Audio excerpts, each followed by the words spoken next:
Let's actually get into this. One of the before again, I do want to kind of just hold out and wait for Umbra to get here before we start talking about what you see on your screen. I do have another topic, and this is the one that I find to be very, very interesting, Jamie. Now, last week we had Jason Schreier commenting on a Matt Piscatella tweet, which I have in front of me. Now, Matt Piscatella, if you don't know who he is a analyst for the industry. He's a numbers guy. Matt is, I think, one of the finest in the business. He knows what he's talking about. So Matt Piscatella specifically said this, and I want to read it verbatim, Jamie. It says Final Fantasy VII Rebirth had a fantastic Steam launch across physical and tracked digital. Final Fantasy VII Rebirth was the best-selling game of the week ending in January 25th in the U.S. market for sales, while Final Fantasy VII Remake and Rebirth Twin Pack ranked third. And it's the source that he's quoting here is Circana, and it's obviously Circana is a retail tracking service. Now, that was his original tweet. So Jason Schreier, and again, I'm not going to talk about the guy because you folks know how I feel about him. Not the greatest of humans. I'm going to be honest with you, but he's a good reporter. I'll give him credit where credit is due. Well, Jason Schreier, who said this in regards to Matt Piscatella's tweet, he says there are two takeaways here. Steam has become a bright spot for many game makers as console sales have flattened. Now, I want this to be clear. Console sales have flattened. That is, of course, not just Xbox. That is Switch, and that is PlayStation 5. His second point says console exclusives will become obsolete soon, especially for third-party publishers. Now, interestingly enough, Jamie, he says console exclusives will become obsolete soon. Now, why I'm driving that point home specifically is because there is a, I don't know, 10 or 15% of the PlayStation Nation that thinks that PlayStation is not nowhere near putting their games on other platforms, whether that be on PC, whether that be on Switch, whether that be even on Xbox. They think that that they are protected from the industry, which is on the verge of imploding. We all know this. Budgets are ballooning. Studios are closing down. Layoffs are happening. But somehow PlayStation is okay. And then all you got to do is look at what's happened to them the last couple of, 18 months? And all you have to do is look as soon as Concord. $400 million bath over 7 years. That money's gone. Right. And we can I don't want to have to reiterate it, but we could if you don't believe me. Well, another tweet comes the way of Genkai. Now, Genkai _ JPN is someone in the community that consistently talks about the industry, more specifically about Japan. And here's another story that kind of lends itself to the windows closing for PlayStation and their exclusive content. Shift Up, who is the developer of Stellar Blade, told investors that they expect the PC version of Stellar Blade to perform better than the console version and will add new content for the PC release. This is what they're going to add to it: PC optimization, enhancing user convenience, additional content that is dedicated to PC users, and it's going to be Steam Deck optimized when it releases. This is very interesting because whenever we talk specifically about some of the deals that they made last year, and we try to tell people about they didn't sell well on PlayStation, we are combated with, shenanigans. And one of the things I find almost like a telltale sign is when you don't see these studios touting big sales numbers, or more specifically, even PlayStation. Because the one thing that you have to admit about PlayStation is when they hit, they let everybody know that they hit. And that's who they are, right? That's just what they do. And Rise of the Ronin underperformed. Final Fantasy Rebirth underperformed. Stellar Blade sold 1 million. We never heard more than that. Even their own first party didn't do well in Astrobot. Now, Astrobot is an astonishing game. And I'm really implore anyone that has a PlayStation 5 that I don't care what era you're from. If you like platformers, that's a game you should buy and support. But the fact that they only sold 1.5 million, I don't even know if they got to 2 million after winning all these awards. It's a damn shame. But let's get your thoughts on how and again, this is just my opinion, folks. I really believe that the window of exclusivity for PlayStation from third party, from second party, is going to close. Is it shut? No, it is not shut, because obviously there was a state of play that was announced for the 12th, and they in their presser they said that they're going to have a lot of fun and interesting games to show from developers around the world, which says to me that this is not first party. These are all potentially marketed deal or third party deals. Jamie, I want to get your thoughts on this. Do you think that Sony's plans might have accelerated a bit with putting games onto Switch, onto PC, onto Xbox? Or are we making this up as we go?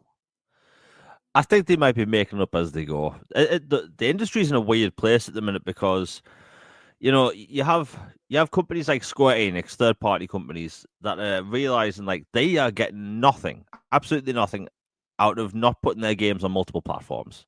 They already have Xbox and Nintendo listed in their multi-platform strategy going forward. So if anyone's looking forward to, like, I don't know, Final Fantasy 17 and you're on Xbox, you don't have to worry.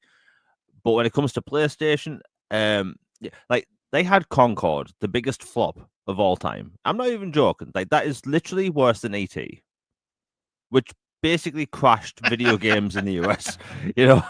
Like there's an actual landfill and a documentary about that landfill filled with ET cartridges. And this did worse. So like, the industry's in a weird place because video game budgets are bloating beyond belief. And you have the core console user base isn't growing, right? It's stuck at around 200 million consoles sold, 200 million users. And you have the only new gamers you have coming to the market, and mainly people that are playing these black hole games, the people that only play Fortnite or Warzone or Apex, PUBG or whatever, basically whatever free-to-play game they could play on whatever device they have access to. The core console user base is not growing.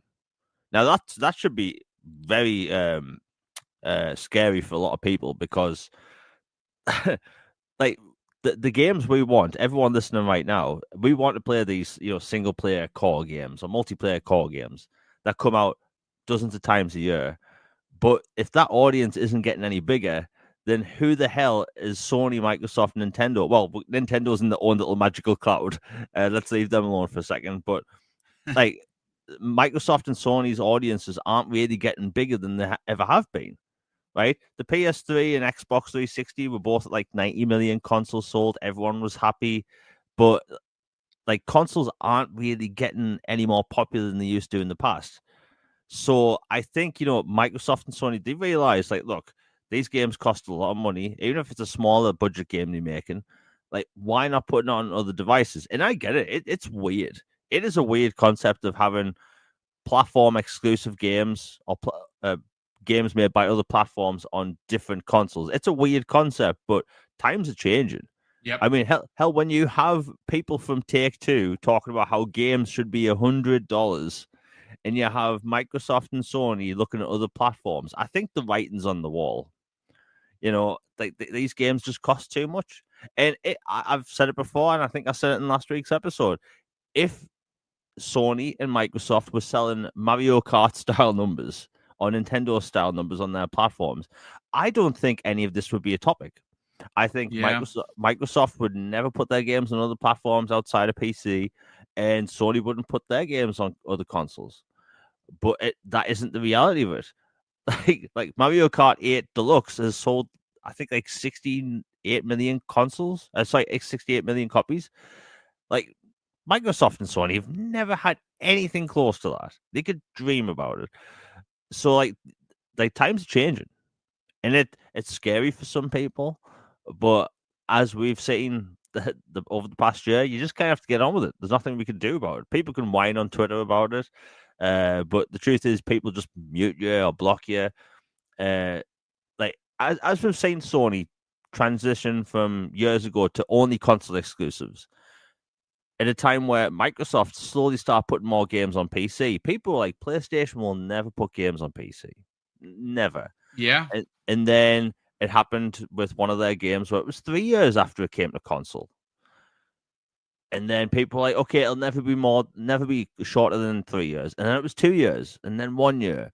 And now you have games such as Lego Horizon Adventures that go to PC and Switch the exact same day as the PlayStation release. So it's getting kind of obvious to me, at least, that you know things are changing. Like they have new leadership, kind of at Sony. They want money. They want return on investment fast, especially after the whole Concord situation. Yep. Like something's going to have to change. Now, do I think things like The Last of Us or Days Gone are going to get like Xbox ports like now? No, but who's to say that maybe 2 years or whatever from now, maybe you have Spider-Man from 2018 or 2017 come to Xbox and Switch 2. Like, why not? Those games aren't selling hardware anymore. Not many people are buying a PlayStation 5 in 2025 to buy a Spider-Man game that came out 7 years ago. These are just files they have sitting on a server somewhere. Why not? And like I think what Microsoft's doing at the minute, I mean, it could be risky. We don't know. Like, we don't know if their big Gears of War date is going to be the same day on other platforms. We don't know this, about their major new titles. All we do know is that Xbox is wanting to make that money back quick because the whole Activision thing. At least that's what it looks like. But like I said, times are changing, and. Yep. When you have Square Enix, who's been the most reluctant to put games on Xbox for a long time, times are changing. But I think in the long run, like if you're a platform fan and you like that community and you like the services and features of that console, like Phil Spencer said, they want to differentiate the box. I've talked about this millions of times. I'm not just a fan of Xbox because of the games. I'm a fan of Xbox because I love the features. I love backwards compatibility, achievements. Hell, the controller I find comfortable. Things like quick resume and stuff. And I think if these console manufacturers, they're gonna have to differentiate themselves for things that aren't just video games, because otherwise you might as well just play it on PC, where you're gonna have the best graphics, the highest frame rate, and all the fancy mods and stuff. But I think, consoles in the past have always been the cheapest way into playing video games. Well, I think going forward, consoles are just going to have to they're going to have to lower the price, and they're going to have to make some interesting, feature capabilities of these consoles. Otherwise, why shouldn't everyone listen right now not move to PC where you're going to play everything, Umbra, what we are talking about specifically is a couple of key points. Now, we had actually talked about this last week, and we never got a chance to actually talk about it. And that was the two tweets here. I'll read it so Umbra could be brought into the conversation. So Matt Piscatella last week talked about, or two actually a week and some change ago, said Final Fantasy VII Rebirth had a fantastic Steam launch, which is true. Across physical and tracked digital, Final Fantasy VII Rebirth was the best-selling game of the week ending in January 25th in the U.S. market.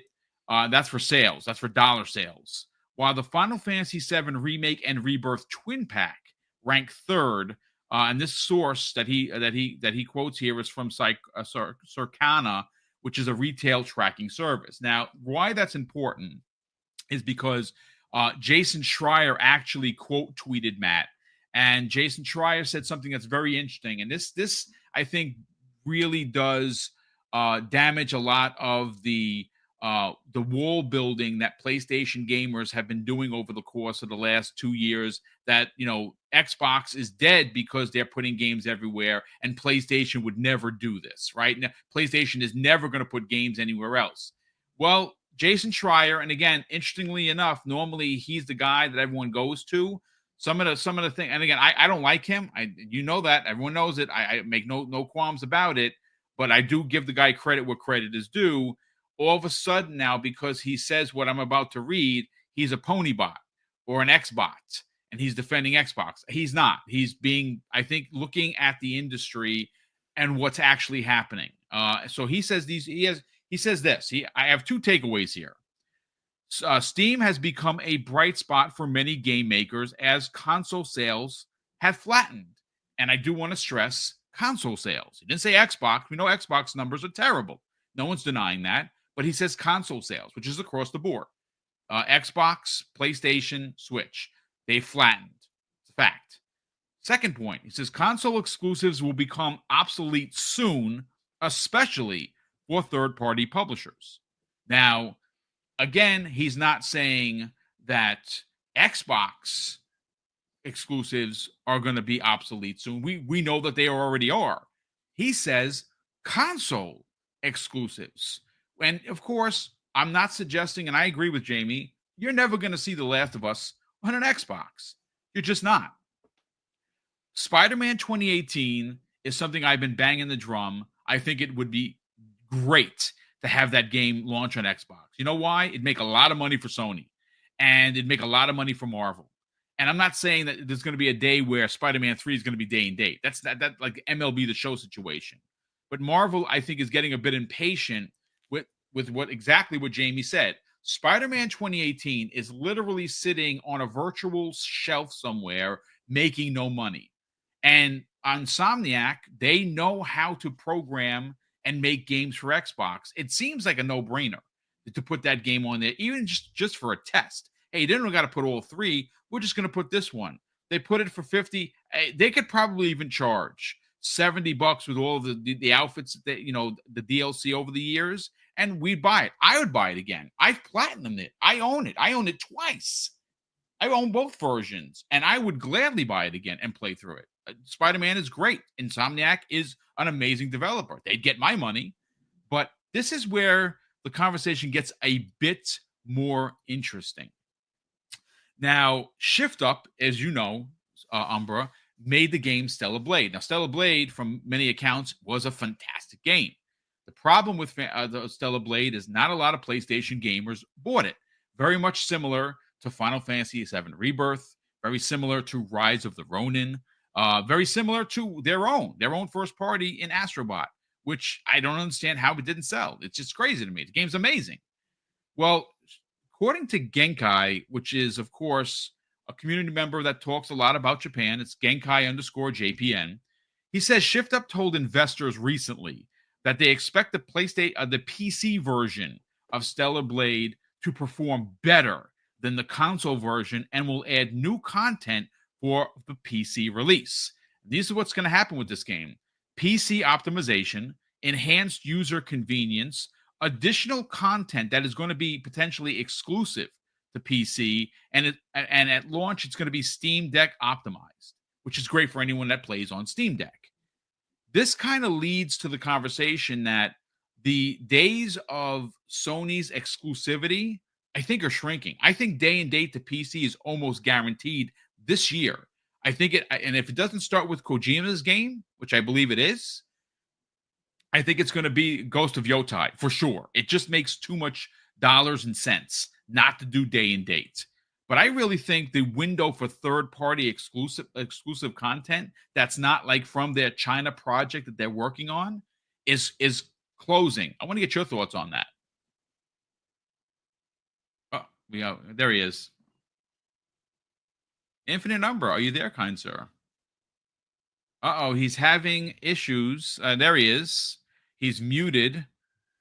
Umbra, you know what? Why don't you pop out and pop back in, because it says something about I don't know if it's something about Elgato, so it's giving you a bit of a hard time. Yeah, just jump out and jump back in, and we will get your hot take on what we were just talking about.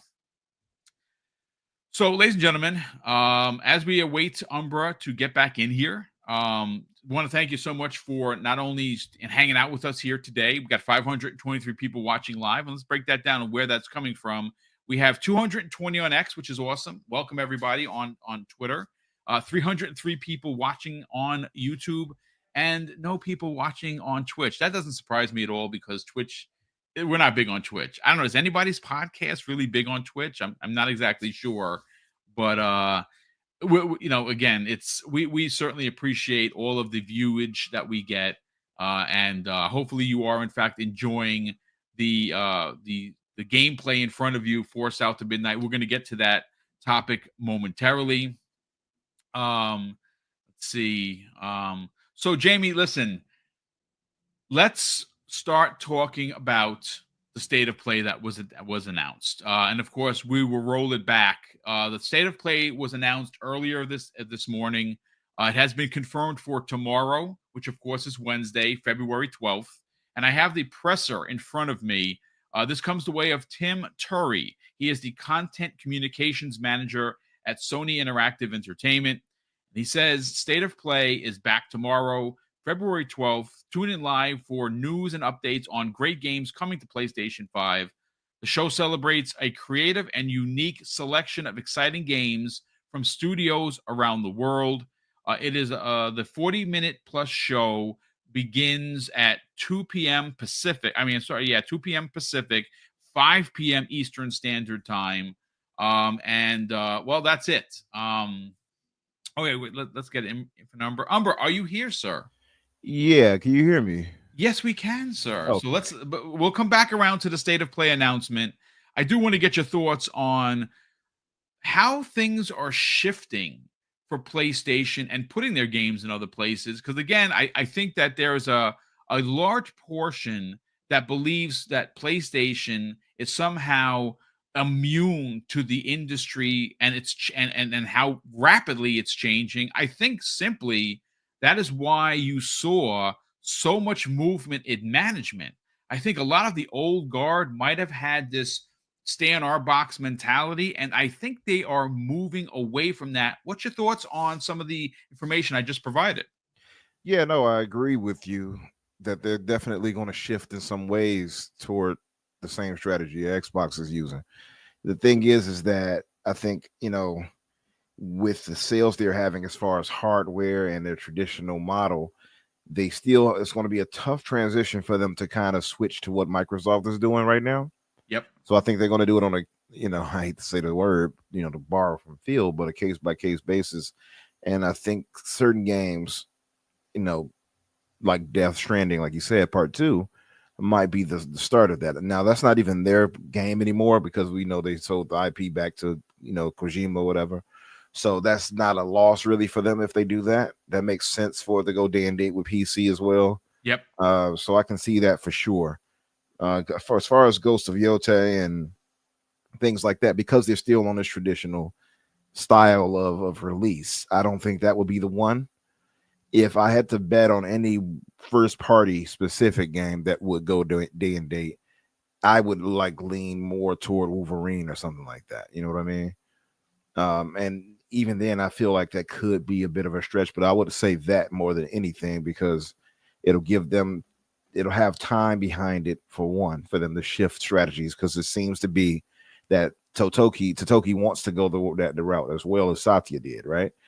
Just going by what the wording of what he said and how he was phrasing things, he seems to understand that there needs to be a multi-plat strategy as well, just for more money for them.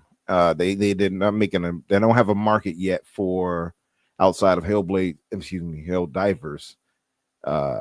2 as far as any live service type game. So they need something there. And so that's why, they're going to still try to do something that still tackles a multi-platform approach. So I feel like certain titles they will do that with, just to test it out and see.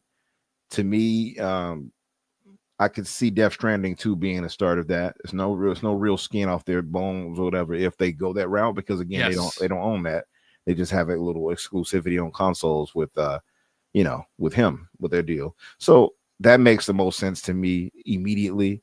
Wolverine would be the first, I would say, just because of how much we know that Disney is charging. Thanks to that leak, essentially we have a good idea of what is expected to sail through for that IP to bring them and Disney both money. So as far as copies sold, that would be the reason why I would think Wolverine would have to be it, because Disney expects a certain amount back, and seeing how unfortunate like the sales have been for first party titles. You go on to your point with Astrobot probably only now just covering 2 million and some odd sales. Yep. And other titles with an install base of 70 million sales, you would think that would be crazy. Like you would think it would be Nintendo like numbers for first party. But seeing how that's where it's going in that direction, that's probably why I would say Wolverine will make the most sense to go that way to start off, if I had to go for first party itself. Well, I mean, that would be a shocker. I mean, Wolverine, I don't think that's not happening this year. Unfortunately, the leak kind of really gummed up what they were going to do with it. The source code is out there, and that is very unfortunate. They're going to have to get in there and rewrite a lot of that code, because you can't release the game that was leaked. People are playing Wolverine now, and it's unfinished, folks. I know a lot of people try to think, oh, the game looks terrible. Folks, that is alpha footage at best. Look, it's Wolverine. I'm buying it day one. I don't care where it's available. I'm not going to play on PC if it's day one there. I'm going to get it on the PlayStation, whatever, and enjoy the heck out of it. That's, it's Wolverine. What's not to enjoy? But I do think that you're going to see some different strategies. And I think that they are in a position where they do have a bunch of older games that could sell well on Switch, that could sell well on that are not on PC, bring them there, or of course even Xbox. Like I'm very surprised that there hasn't been any rumor or talk, because we originally had heard, and there were a lot of people that ran with this story, that Helldivers 2 was going to be the next big one, and it makes sense, right? It's a gas game. A lot of Xbox players, including me, I already bought it on PlayStation 5. I would gladly rebuy that game. That's not a problem, because I'd rather play it on Xbox with the controller that I know and love rather than the DualSense. I agree, and I think it would just do well on Xbox. Would. Yeah, it would. Yeah. I think it would do really well. I mean, they don't have a real draconian kind of style for MTX, but I think, they could, in that instance, really up the ante as far as what you can get, as far as, what your soldier can wear with, if they infused it with Halo, for instance. We keep talking about that all the time. Yep. I mean, imagine having Master Chief-esque designs or hell jumpers. Spartan designs at the least. Yeah, or hell jumpers themselves that you can have as far as the helmets and stuff. So that's on the weaponry. So many different ways they can go with it. I think that would have made the smartest and wisest choice. I don't know why they haven't done that. To me, I think that they don't lose out in that one. So I don't know. But as far as going to the thought of, like you said, thinking of the Switch, though, I could see Ratchet and Clank, stuff like that being something that they could bring over there that I think would do well for them.